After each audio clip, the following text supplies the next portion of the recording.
But I had some signs, some early warning symptoms, you might call them, while we were in New York. And this is from the time frame of 2017 to mid 2020. I'd feel something in my chest that felt a little strange, but it would go away. Sometimes it would happen quick and then go away within minutes. Other times it would last a whole day and I just didn't feel right. It was sort of that, I wouldn't even call it heaviness back then. This is, 5 to 7 years ago. It was more just like, some weird pain is probably the right word. It would come and go. It wasn't anything that felt like, oh no, I'm having chest pains, I need to go to the hospital. And my history with going to the doctor is pretty poor anyway. So I just dismissed it. And, that would come back to haunt me later. But while I was in New York, it got bad enough one time where I remember thinking, I was in the bed and I remember thinking, I need to write my teenage daughter a letter in case I die tonight. That it got that bad one time. But again, it didn't last multiple days. It usually only lasted for about 24 hours and go away. And it didn't keep me from doing my daily activities. It wasn't this debilitating pain or heaviness where I couldn't function. I did not write that letter. At that time, we didn't have any medical insurance. We were in an unfamiliar geography as far as doctors go. When you're walking around in New York City, if you've ever been there, you don't even really see medical places. They're all over the place in the South where I live now, but you just, when you're up there, you see a hospital every once in a while, but a doctor's office or a medical facility, you got to really be looking to even see one.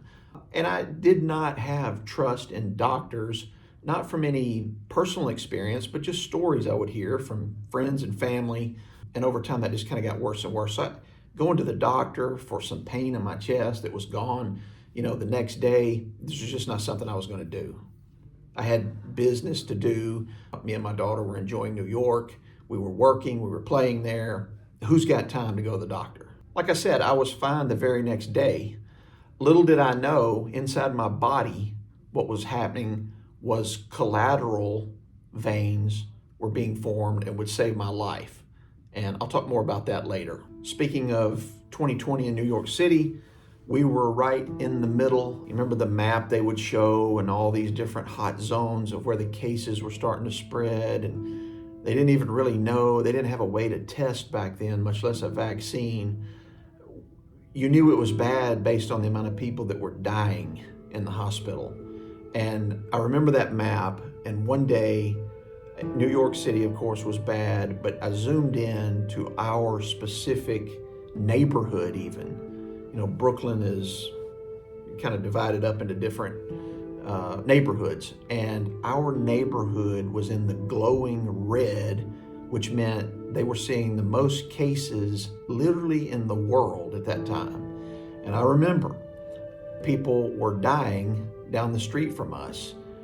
I remember one time walking out, this is in March and April of 2020. And I remember even walking outside was weird.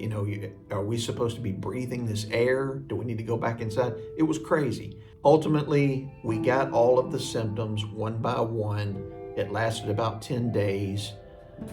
We had to call 911 for my daughter one night because she was having trouble breathing. Fortunately, we did not have to go to the hospital. But it's always been in my mind since then, did this cause any further heart problems for me? Fast forward to what my surgeon had to say about that the night before he performed the bypass surgery. He told my wife that we won't know the answer to those type questions for years to come. A lot happened in the spring and early summer of 2020 in Brooklyn, New York. I'll save that video for another day.